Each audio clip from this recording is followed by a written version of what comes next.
t'en prie, Guy.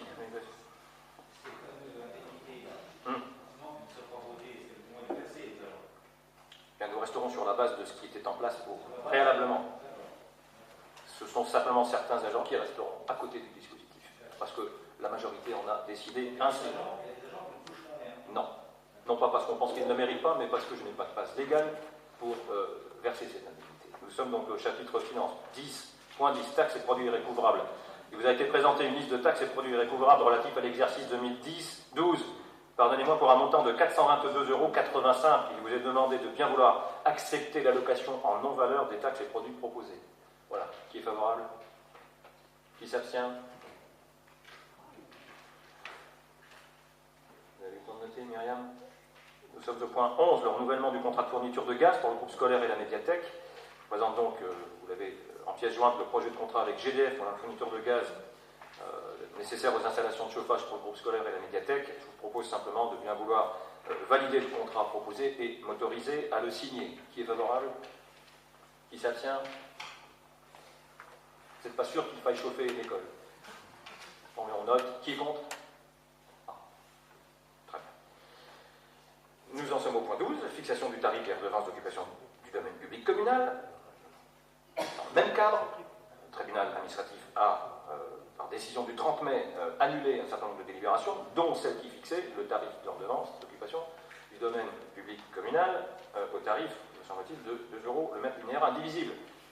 Bien, je vous propose simplement de restaurer cette délibération et ce tarif pour que, si ça devait se présenter pour telle ou telle manifestation, nous puissions valablement apercevoir des redevances d'occupation, parce que, faute de cette délibération, c'est tout simplement quelque chose qui ne pourra pas se faire.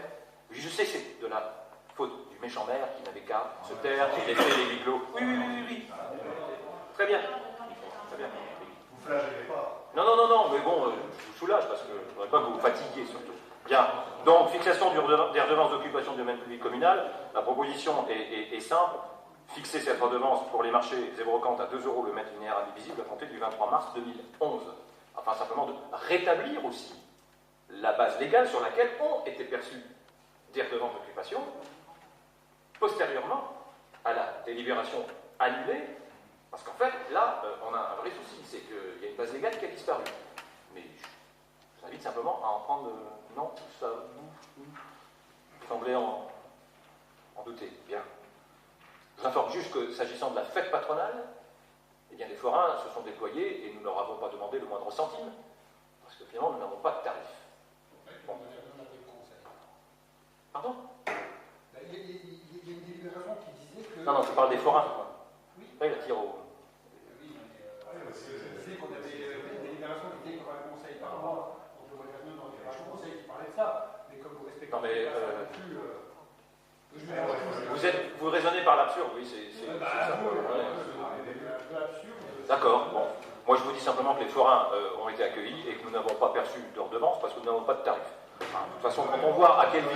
non, mais oh, quand je vous informe pas, ça vous va pas. Quand je vous informe, ça vous va pas non plus. Donc, je vous propose de restaurer cette tarification à 2 € le mètre linéaire. D'abord, pour reconstruire la base légale de ce qui a été perçu en 2012 et pour espérer pouvoir disposer d'une base légale pour ce qui pourrait se passer à l'avenir. Voilà. Qui est pour? Qui s'abstient? Qui est contre? C'est enregistré. Point numéro 13. Demande de participation de la CAF, de la Moselle au titre de la PSO. Là, c'est pareil. Vous connaissez les enjeux. C'est simple, c'est clair, c'est net. C'est 45 000 € par an pour venir financer une partie, évidemment, du coût de fonctionnement de notre service périscolaire. Cette bataille, vous la maintenez, vous l'entretenez depuis des mois, des années. Donc, nous avons déjà, bien entendu, perdu les 45 000 € au titre de l'année dernière et nous sommes peut-être en train de tout faire pour les perdre cette année. Mais enfin, tout cela, c'est de la faute du maire, qui ne peut que modestement proposer et s'incliner devant les décisions majoritaires et souveraines. On a le droit à 30 secondes pendant les 30 minutes. Vous voulez prendre la parole, demandez-la, je vous la donne bien volontiers. Le périscolaire, c'est comme la gendarmerie. La gendarmerie, vous avez refusé de notre position. Ouais. La gendarmerie, le périscolaire, vous refusez de notre position. Vous avez le périscolaire. Continuez à refuser. C'est pour ça que maintenant, il y a une raison de vous donner chaque enfant. On a exceptionnellement accepté la nouvelle de Metz, pour le bordel depuis Alors, oui, non, plus de chèque en blanc. D'accord. Allez, on passe au vote, monsieur Mandela. Madame Pierson, ici c'est moi qui décide du moment où l'on vote. Mais à chaque fois que vous sortirez de votre rôle, vous me trouverez pour vous le rappeler.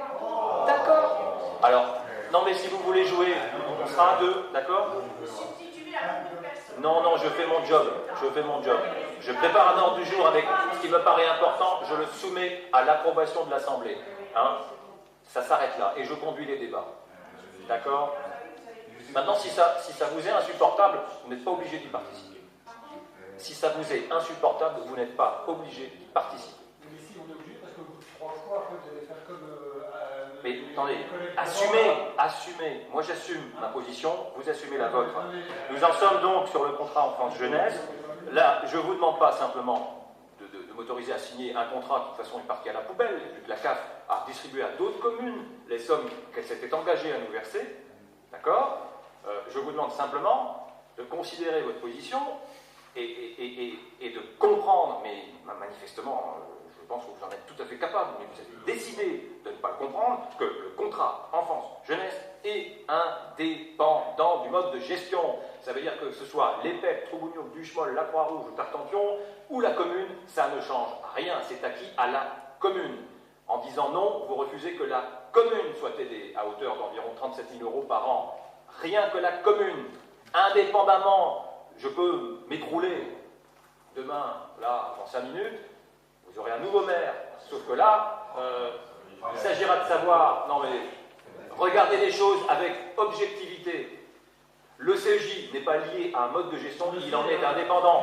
Bon, mais ça ne vous fait pas douter, non? Au lieu de nous répéter 15 fois ça. Vous êtes bien dans vos bottes, droit dans vos bottes. Vous jouez avec l'argent des contribuables, vous jouez avec des dizaines de milliers d'euros, comme si vous étiez au Monopoly et que vous aviez une chance de repasser à la case départ. C'est parfaitement scandaleux, mais vous vous sentez très très bien dans cette situation.